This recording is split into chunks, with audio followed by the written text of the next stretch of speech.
Hi friends, మీకు అందరికీ వందనాలండి. దేవుడు ఉన్నాడు అని నమ్మడం మూఢ విశ్వాసమా? కాదు.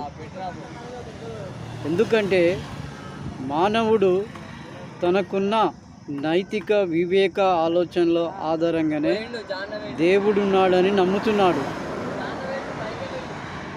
మూఢ విశ్వాసం అనేది మానవుని స్వార్థపూరిత ఆలోచన నుంచి ఉద్భవించింది.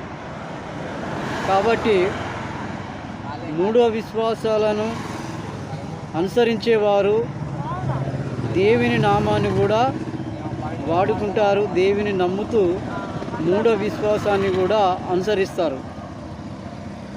కాబట్టి మానవుడు నైతిక వివేక ఆలోచనల ఆధారంగా దేవుడు ఉన్నాడని నమ్మటం మూఢ విశ్వాసం కాదు.